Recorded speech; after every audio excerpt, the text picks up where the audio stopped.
इस होली महोत्सव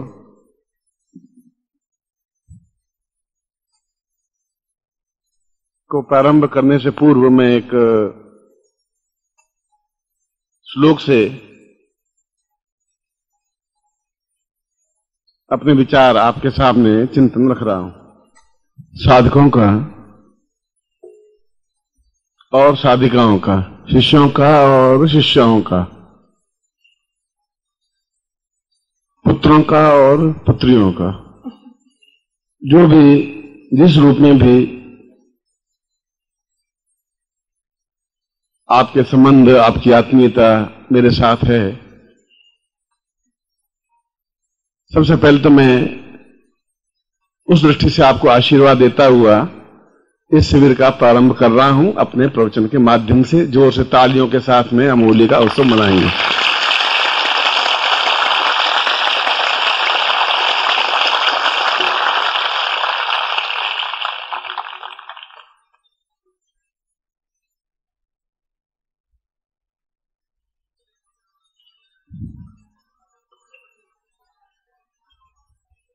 मैं चारवाक के श्लोक से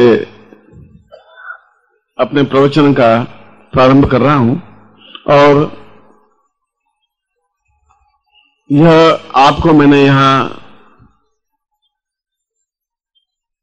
किसी साधना के लिए या किसी चिंतन के लिए या किसी विचारधारा के लिए नहीं बुलाया है।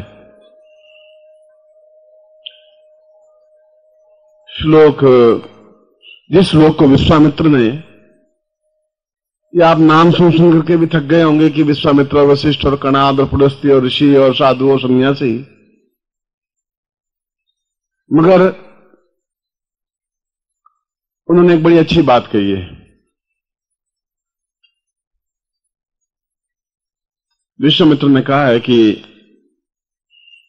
चक्षुर्वतां पूर्वमदैव रूपम् गुरुर्नं वदेवं सदेवं शरण्यम् अतोऽहं प्रपन्नं पूर्णं सदैवं श्वेतोर्कपूर्वा भवतारविन्दम्। और इसी श्लोक का बेस आधार देकर के चारवाक ने कहा है कि न त्वं गुरुत्वं न त्वं च दिव्यं न देहं न चिन्त्यं जगतं न नित्यं न आत्मं न वैवं प्रेम स्वरूपं प्रेमोर्ति जागर्त वैवं सदैवं। यहां पर मुझे विश्वामित्र से चारवाक का श्लोक ज्यादा महत्वपूर्ण लगा। इसलिए लगा कि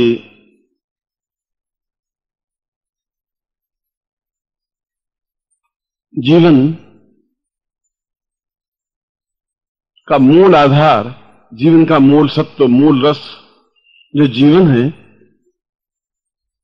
वह जीवन अपने आप में, उस जीवन को चारवाक ने होली कहा है। होली एक त्योहार नहीं है।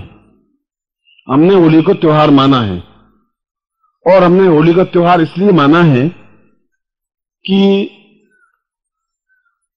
जितने उच्च कोटि का वैज्ञानिक चारवाक था, उतने उच्च कोटि का वैज्ञानिक तो आइंस्टीन भी पैदा नहीं हुआ और कई बातें हम उनकी बात को समझ नहीं सके। चारवाक ने कहा कि गुरु कुछ सिखाता नहीं है और गुरु से कुछ सीखने की चीज है भी नहीं। गुरु सिखाएगा भी क्या?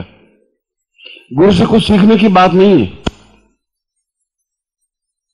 सीखने की बात तो यह है कि हम किस प्रकार से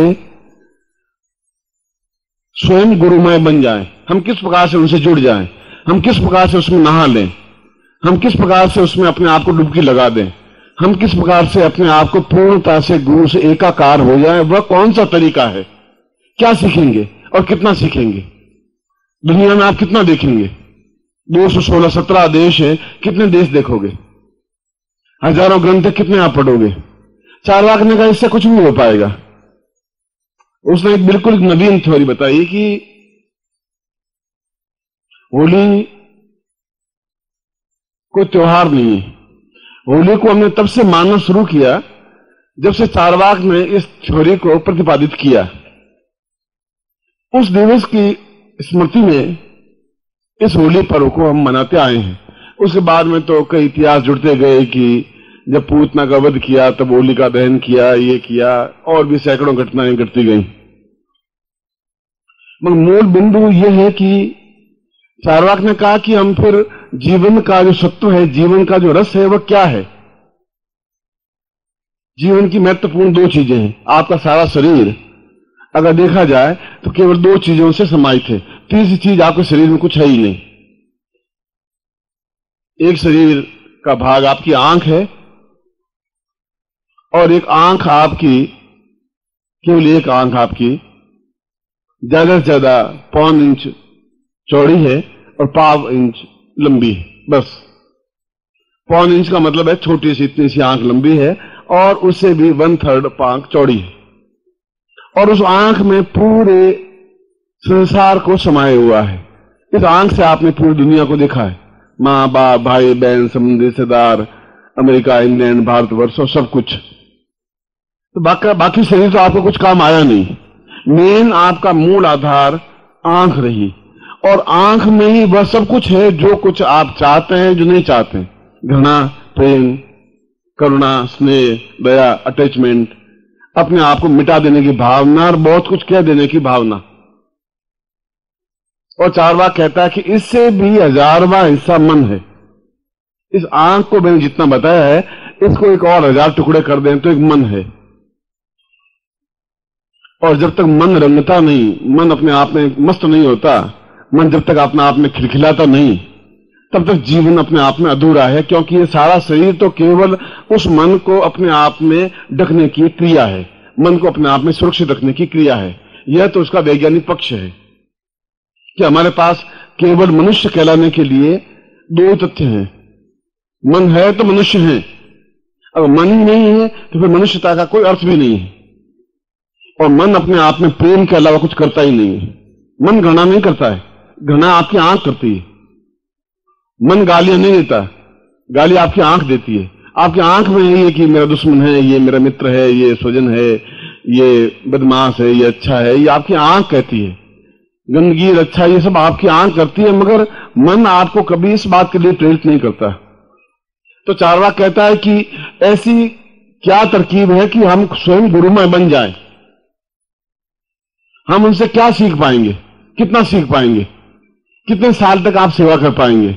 और मैं भी आपको यहां बुलाया है, उसके पीछे यही चिंतन, यही विचारधारा है कि जीवन का बहुत बड़ा भाग पिछले करीब 40-50 वर्षों से शिष्यों को समाहित करता करता आया हूं। और इसमें कोई दो राय नहीं कि शिष्यों ने बहुत अच्छी उपलब्धियां प्राप्त की भी, नहीं भी की।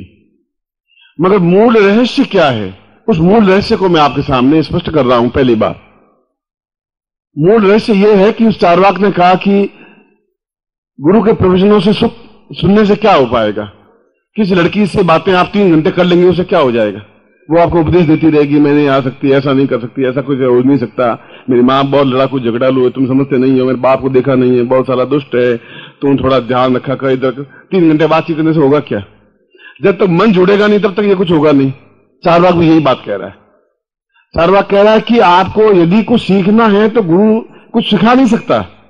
गुरु सिखाएगा और आप भूल जाएंगे, गुरु समझाएगा और आप अपने आप को विस्मित कर देंगे, गुरु कहेगा और आप आज्ञा नहीं मानेंगे, गुरु के कहने से आप बंद करके रह जाएंगे, गुरु के कहने से आप खुलापन हो जाएगा।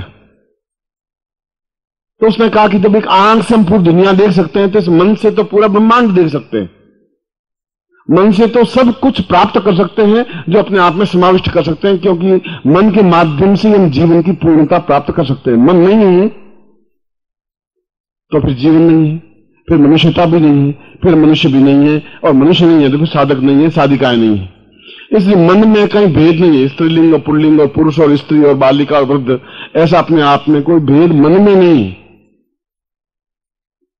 तो कोई ऐसी क्रिया, चारवाक ने कहा कि मैं अपने शिष्यों को इस प्रकार से सैकड़ों मंत्र, सैकड़ों विद्याएं सिखाने से क्या होगा, महाविद्या सिखाएंगे, दूसरी शिक्षा विद्या सिखाएंगे, मगर जब तक उसके मन को हम पकड़ नहीं पाएंगे, जब तक मैं आपको मन को स्पर्श नहीं कर पाऊंगा, मन को टच नहीं कर पाऊंगा, मन को समझा नहीं पाऊंगा, मन का चिंतन नहीं कर पाऊंगा, तब तक आप में से एक विषाद, एक दुख जो है, वेदना है, वो समाप्त नहीं हो पाएगी। और पूरे साल भर तक आपके पास जो पूंजी एकत्र हो रही है, वह पूंजी केवल विषाद की, दुख की और आंसुओं की और चिंतन की और तकलीफ की है। जो मिलेगा वो आपको तकलीफ और विषाद दी है। उस मन और विषाद को दूर करने की क्रिया केवल मन के माध्यम से, जहां प्रफुल्लता है, जहां उमंग है, जहां जोश है, जहां जवानी है, जहां ताकत है, जहां अपने आप में दीवानापन है, जहां एक दूसरे में डुबो देने की क्रिया है, और हम एक दूसरे में डुबोए नहीं, एक दूसरे में समाहित ही नहीं हुए, किसी को बनाया ही नहीं और किसी को अपने पीछे घुमाया ही नहीं, तो फिर जीवन का कोई अर्थ ही नहीं रहा। यदि आप गुरु के पीछे घूम रहे हैं, क्या कोई ऐसी युक्ति है कि गुरु आपके पीछे पीछे घूमता रहे? ऐसी कोई युक्ति है ही नहीं क्या? अगर गुरु के पास मन है तो फिर आपके पास भी मन है, तो क्यों नहीं हमें उस चीज को पकड़ना है कि हम गुरु के पीछे भटकते फिरे हैं? ऐसे गुरु ही हमारे पीछे पीछे भटकता रहे चारों तरफ। कोई ऐसी विधि आप बता दीजिए जिससे काम ही नहीं बढ़ जाए, सब कुछ अनुकूलता ही बन जाए। चार्वाक ने कहा मैं इस ढोंग में विश्वास नहीं करता हूं कि चेले हों और पीछे घूमते रहने, इस ढोंग में विश्वास नहीं करता हूं। मैं करूंगा तो खुलेपन से करूंगा। कहा कि शिष्य पीछे मेरे भटकते फिरे, जो को देना है तो फिर दे देना है, नहीं देना है तो फिर नहीं देना है। केवल उसको ब्रह्म में रखने से कोई बात नहीं है। इसलिए दो पद्धतियां बनाई हमारी, एक मंत्रोक्त पद्धति, एक तंत्रोक्त पद्धति। मंत्रोक्त पद्धति जो आप साधना कर रहे हैं, क्योंकि मन भी अपने आप में एक्टिविटी तो है, कोई क्रिया तो है, कोई चीज तो है, कोई तथ्य तो है, और आपके हाथ में नहीं उसको पकड़ सके। आंख तो आप पकड़ नहीं सकते, आंख से देख सकते हैं, आंख को बंद कर सकते हैं, मगर आंख को पकड़ने की चीज आपके पास युक्ति नहीं है। हवा को आप पकड़ नहीं सकते, धूप को आप पकड़ नहीं सकते, दुख को आप पकड़ भी नहीं सकते, खुशी को भी आप पकड़ नहीं सकते, क्योंकि पकड़ने की क्रिया आपके पास नहीं है, वो ज्ञान नहीं है, वो चेतना नहीं है। चारवाक कह रहा मैं वो बात समझाना चाहता हूं जिसके माध्यम से आप इन चीजों को पकड़ सकें, खास तौर से दोनों चीजों को, आंख को और मन को। बड़ी एक वैज्ञानिक तथ्य, इसी चीज पर आइंस्टीन को नोबेल प्राइज मिला। आइंस्टीन ने एक ही बात कही कि स्पेस और वर्क, हम जो काम करते हैं वह काम अपने आप में एक ठीक समय पर किए गए कार्य को ही सफलता मिल सकती है। वही उसका मूल थ्योरी यही है। हम प्रत्येक क्षण प्रत्येक कार्य को नहीं कर सकते। रात को 1 बजे वो काम नहीं कर सकते जो दिन को 2 बजे कर सकते हैं, वैसा नहीं कर सकते। जो कुछ कर सकते हैं अपनी पत्नी के साथ, जो हमारे संबंध है, वो किसी और पुरुष के साथ नहीं बन सकते। जो पुरुष के साथ संबंध है वह किसी और एक्स्ट्रा के साथ नहीं बन सकते। और किन क्षणों में कौन सी तरकीब काम में ली जाए, उस तरकीब को तंत्र कहा गया है। तंत्र का मतलब है समय को पहचान लेने की युक्ति, और समय को पहचान लेना अपने आप में मन को पहचान लेना है। वह मन जो हमारे हाथ में है नहीं।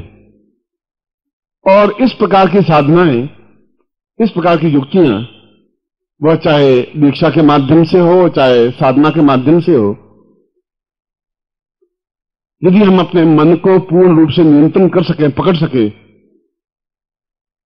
क्योंकि मन में प्रेम के अलावा कोई चीज है ही नहीं, क्योंकि मन और प्रेम को एक ही शब्द कहा गया है। मनुष्य में प्रेम के अलावा कुछ था ही नहीं। विषाद तो दूसरों ने आपको दिया, आपके पास नहीं है। दुख दूसरों ने दिया, घृणा दूसरों ने दी, आपके पास कोई चीज नहीं थी। ये आपके पास भूख प्यास भी नहीं थी। मां ने आपको भूख दी, मां ने आपको प्यास दी, दूध पिलाया, फिर आप बेचुल हो गए, दूध पीते पीते बेचुल हो गए। ऐसे कई ऋषि हुए जिन्होंने दूध पिया ही नहीं। ऐसे कई ऋषि हुए जिन्होंने अपने जीवन में और किसी प्रकार का भोजन किया ही नहीं, पानी पिया ही नहीं, पत्तों के सहारे जीवित रहे। जीवित तो वो भी रह सके। ये सब चीज दी है समाज ने, मां ने, बाप ने, भाई ने, संबंधी ने, रिश्तेदार ने, और ये सब दी है आपको एक अलग ढंग से ढालने के लिए।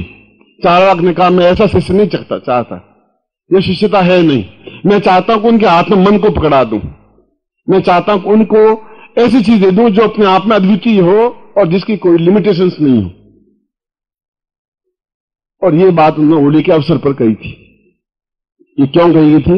इसी को श्लोक में कहा है चार्वाक ने कि उच्च कोटि का योगी, उच्च कोटि का साधु, उच्च कोटि का मनुष्य, उच्च कोटि का पत्नी या पति या प्रेमी या प्रेमिका या व्यक्ति या व्यक्तित्व, एक उच्च क्षणों में या इन क्षणों में जो कुछ करता है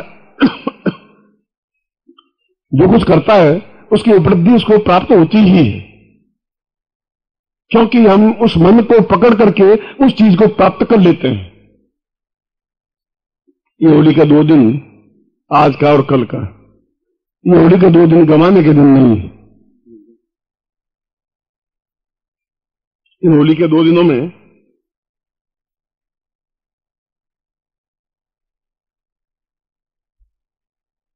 कुछ प्रयोग कर लेने हैं, कुछ ऐसे प्रयोग कर लेने हैं जो जिसका हमारे जीवन में अभाव रहा है। मेरे जीवन में और तुम्हारे जीवन में अभाव रहा है सामंजस्यता का, प्रेम का। तुम दौड़ते हुए आते हो, तुमसे मिल लेता हूं, एक फॉर्मेलिटी हो गई। आप चरणों में झुके, पुष्प चढ़ाए, 100 रुपए का नोट चढ़ाया और फॉर्मेलिटी हो गई। वह तो चारवा कह रहा है ये तो यूजलेस है, ये तो कोई अर्थ है ही नहीं। अर्थ तो ये है कि तुम्हारा मन अपने आप में मेरे मन से जुड़ जाए, और जुड़े नहीं, मेरा मन आप अपने कंट्रोल में कर ले। जब दूसरे का मन कंट्रोल में कर लेंगे तो फिर उसके पास तो कुछ बचेगा ही नहीं, उसके पास कुछ है ही नहीं। वह चाहे उर्वशी हो, चाहे वह रंभा हो, चाहे वो चाहे लक्ष्मी हो, चाहे वो देवादिदेव हो, चाहे कोई महादेव हो, चाहे रुद्र हो, चाहे कोई भी हो।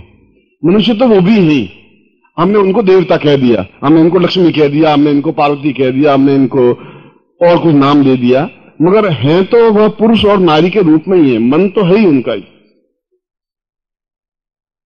इस चीज को पूर्णता देने का जो श्रेय है वह चारवाक के माध्यम से है। मैं इस शिविर में, इस होली के शिविर में मैं उन प्रयोगों को संपन्न करवाना चाहता हूं जिनके माध्यम से आप गुरु से कुछ सीखे नहीं। मैं आपको कितना सिखाऊंगा? सिखाने से तो बात नकली बन जाएगी। मैं कहूंगा तुम ऐसा काम करो, तुम मैंने सोचोगे कि ऐसा करने से कैसे होगा। मैं किसी लड़की को कहूंगा तुम वहां आओ, तो वो 2 बार सोचेगी कि बस लोगों ने देख लिया तो क्या उपाय हो पाएगा, तुम नहीं आ पाओगे। मैं तुम्हें कहूंगा ये थोड़ा व्यापार कर लो, तुम 10 बार सोचोगे कि इस व्यापार करने से लाभ होगा कि नहीं होगा। इन्हें सिखाने से नहीं हो पाएगा। तब हो पाएगा जब आप स्वयं अपने मन को उस मन में समाहित कर लोगे और उस मन को अपने आप में पकड़ लोगे, जो मन अपने आप में ज्ञानवान है, चेतनावान है, और जो आंख से भी बहुत छोटा है, जो इतना छोटा है जो आपके हाथ की मुट्ठी में और उंगली में और अंगूठे में नहीं आ सकता। उसको मन को पकड़ने की क्या क्रिया है, किस प्रकार से हम मन में, आत्मा में और शरीर के कण कण में, रोम रोम में उस गुरु को स्थापन कर लें जिसको हमने गुरु ब्रह्मा, गुरु विष्णु, गुरु देवो महेश्वर कहा गया है। क्यों कहा गया है? गुरु तो ब्रह्मा है नहीं। चारवाक कह रहा, किसने कहा कि वो विष्णु है, किसने कहा वो रुद्र है? इसलिए है कि उनके गुणों का समावेश उसके शरीर में है। रुद्र का समावेश शिव को इसलिए कहा गया, शिव संहार का देवता है, वह समाप्त करता है, मृत्यु का देवता है, और हम शत्रुओं पर संहार कर सके इसलिए हम रुद्र हैं, इसलिए गुरु को रुद्र कहा गया है। विष्णु पालन करता है, वह अपने आप में पूर्णतः ऐश्वर्यवान है, लक्ष्मी जिनके पांव दबाती है, इसलिए गुरु को भी विष्णु कह दिया गया है।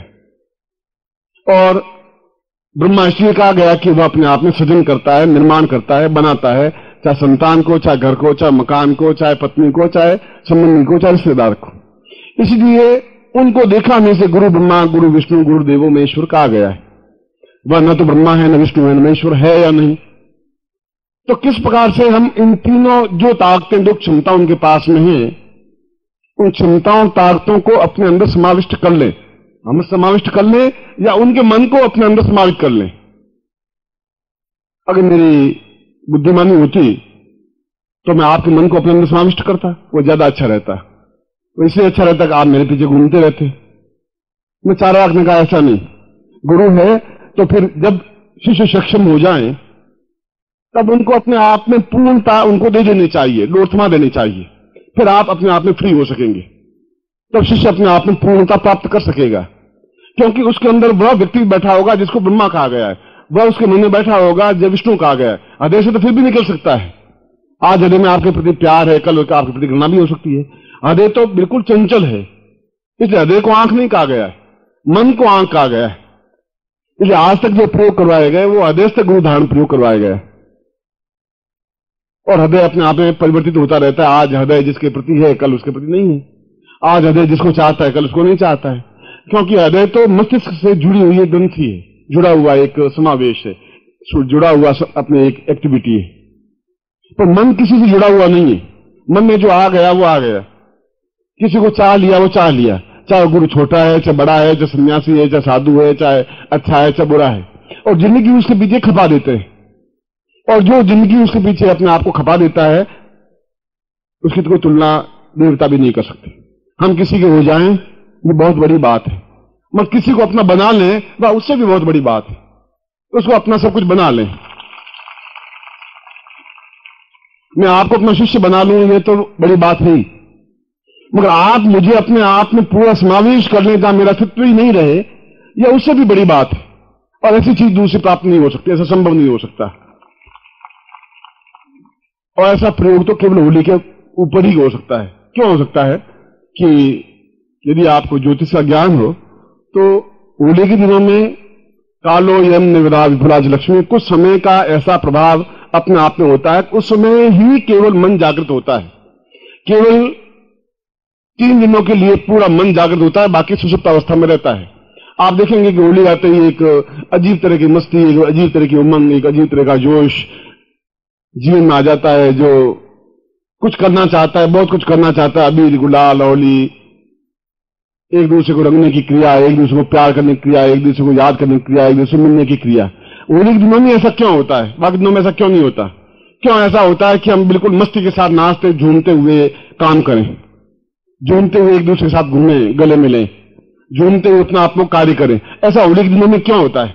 क्योंकि होली के दिनों में वह ग्रंथि, वह मन अपने आप में खुल जाता है जिसको पुष्प दल कहा गया है, जिसको कमल दल कहा गया है। और उस कमल दल में अपने आप में 16 पंखुड़ियों में समस्त सिद्धियां समावेश हैं। वह केवल होली के दिनों में ही समावेश।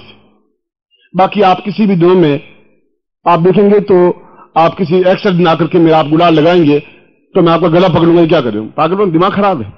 आप सड़क पे चलते हो, आज किसी को गुलाल लगा देंगे तो आज आपको लड़ाई झगड़ा कोई नहीं कर पाएगा, क्योंकि उसका मन भी चाहे 5 इंच खुला हुआ है, आपका 100% खुला हुआ है। इस मन, खुले हुए मन पर ही गुरु को स्थापन किया जा सकता है, या जो सिद्धियां, जो साधनाएं हम करना चाहें वह उस मन में स्थापन हो जाए और मन फिर वापस पंखुड़ित हो जाता है। आपने कमल देखा होगा, कमल के ऊपर भंवरा मंडराता रहता है और दिन भर मंडराता रहता है। शाम को होता है और कमल, उस कमल के बीच में जाके भंवरा बैठ जाता है पूर्ण रूप से, और धीरे धीरे कमल की पत्तियां बंद होती होती पूर्ण रूप से बंद हो जाती, और कमला, वो भंवर अपने आप में उसमें कैद हो जाता है। सारी रात उसमें कैद रहता है। भंवरा बहुत फड़फड़ाता है, बहुत चिल्लाता है, बहुत चीखता है, बहुत उड़ने की क्रिया करता है, बहुत बन बन आवाज करता है, मगर कमल से निकल नहीं पाता। वह तो वापस सूर्य उगेगा और जब कमल वापस खिलेगी तो भंवर बाहर निकल पाएगा। आपका मन भी वैसा कमल ही है, और यह अभी तक किसी ने इसको स्पष्ट किया ही नहीं।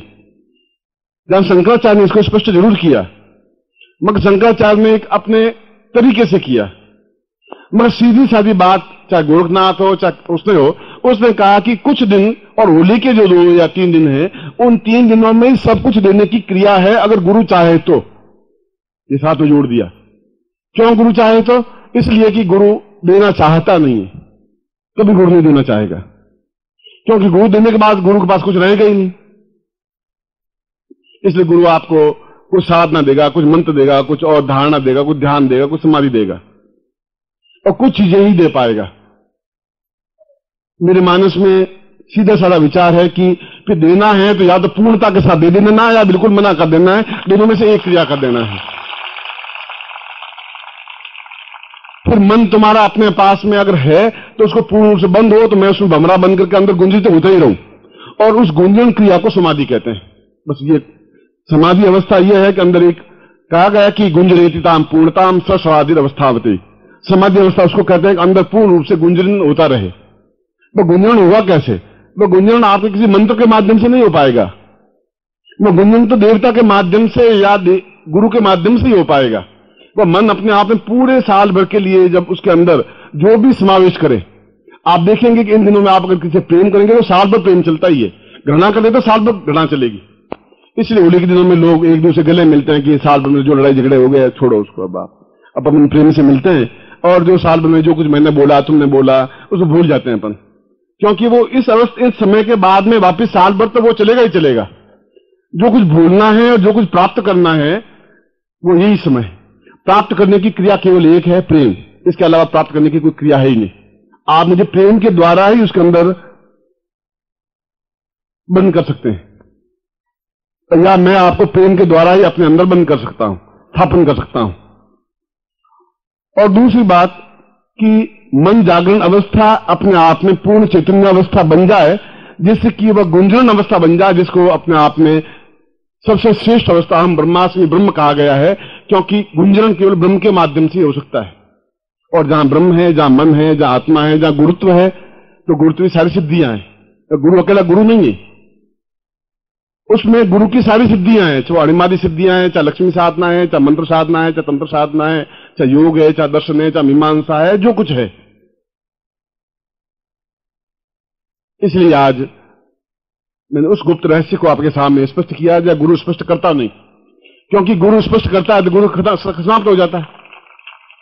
जो गुरु ने अपना सबको दे दिया, उस गुरु के पास कुछ रहा ही नहीं, उसके बाद तो सीधी समाधि लेता है या सीधा अपने आप में संन्यास लेता है। मगर मैं आपसे क्यों छुपाऊं? मतलब छुपाता वह है जिसके पास छोटी सी पूंजी हो, 10 रुपए का नोट होगा तो मैं उस बात छुपाऊंगा, या करोड़ों रुपए में 10 रुपए छुपा करके मैं करूंगा भी क्यों छुपाऊंगा उस बात के पास में। और यदि आपको कुछ मिला नहीं मान लो, तो फिर आपका आना भी बेकार हो जाएगा। मेरा मन भी अपने आप में एक अशांत सा होगा कि जो होली के दिनों में जो दिया जा सकता है वह भी तुमने अगर नहीं दिया, तो तुम्हारे जैसा कोई न्यून नहीं आदमी, तुम सबसे न्यून आदमी हो। जो तुमने होली के दिनों में जो देना था वह तुमने नहीं दिया, ये अपने आप उसके साथ धोखा किया, छल किया उन शिष्यों के साथ जिनको ज्ञान नहीं था। किसी को ज्ञान नहीं और मैं उनको भटका दूं, सोच टिकट इधर नहीं, तुम इधर चले जाओ, यहां सोच टिकट मिल जाएगा, वो उसके साथ धोखा है। यदि मैं आपको 2 टूक कहूं कि होली के दिनों में ये सब कुछ प्राप्त हो सकता है, तो ये सत्य है, और सत्यता आपके सामने मुझे रख देना चाहिए, क्योंकि पूर्ण व्यक्ति ही दूसरे को पूर्णता दे सकता है, अधूरा व्यक्ति दूसरे को पूर्णता नहीं दे सकता। होली का सत्र प्रारंभ हुआ है, और होली के सत्र के प्रारंभ में आप मन और साधनाओं की बात कैसे ले बैठे? इसलिए बैठा कि होली के 2 दिनों में से आधा दिन बीत चुका है, केवल 1.5 दिन हमारे पास रहा है। और 1.5 दिनों में भी मैं अगर आपको, क्योंकि पिछली बार जिन लोगों को जो कुछ मैंने साधनाएं दी थी, मैं देख रहा हूं कि उनमें से 98% व्यक्तियों ने साधना संपन्न की और मुझे मिले हैं और बताया है। इसलिए इन 1.5 दिनों में मैं उस जगह पहुंचा देना चाहता हूं कि आपको एक एक साधना करने की अपेक्षा पूर्ण साधनात्मक रूप से बना दूं। इसलिए बना दूं कि आप, मैंने अभी तुम्हें बताया कि ब्रह्मा विष्णु महेश 3 ही महादेवता सबसे श्रेष्ठ देवता क्यों कहे गए, क्योंकि 3 के अलावा चौथी चीज हमारे पास है ही नहीं।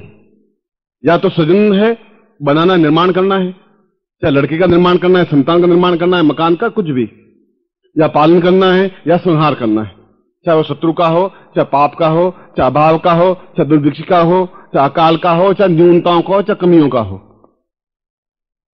और इसीलिए इन तीनों देवताओं को, ब्रह्मा विष्णु और महेश को सबसे श्रेष्ठ देवता माना गया है। और फिर इन तीनों देवताओं को समावेश करके एक चीज बनाई गई, ब्रह्म। और इसीलिए गुरु को ब्रह्मा कहा गया, गुरु ब्रह्मा गुरु विष्णु। वह ब्रह्म अपने आप में, गुरु ब्रह्म खलविदम सर्वदा, सारा संसार अपने आप में खल है, मूर्ख है, क्योंकि ब्रह्ममय केवल गुरु है। उसको मूर्ख क्यों कहा गया? इसलिए मूर्ख कहा गया कि यह चीज इन 2 दिनों में सिखाने की कोई चीज है ही नहीं आपको। आपको तो वह चीज अपने आप में पूर्ण आत्मसात करने की है। वह तब हो पाएगा जब मैं आपको आत्मसात, आपको ज्ञान दे सकूं। वह आपके हृदय को नहीं, आपके मन के अंदर जागृत कर सकूं, चेतना में दे सकूं, तब आपके सामने स्पष्ट हो सके कि आप क्या हैं। मैं आपको बता सकूं कि आपके चारों तरफ एकदम से कैसा क्रिएट बन रहा है, एक ज्योतिपुंज कैसा बन रहा है। आप दूसरे दिन आप देख सकेंगे आपके कितना उल्लास है, उमंग है, जोश है। यदि आपका चेहरा उदास और मरा हुआ सा होगा तो जीवन का कोई अर्थ नहीं है। गाएं, नाचें, झूमें मस्ती के साथ, और मैं आपको नाचते झूमते गाते हुए भी सब कुछ दे दूंगा। आपको रखने की कोई जरूरत ही नहीं रहेगी, इतना अधिक कि आप ताप ही नहीं पाएंगे।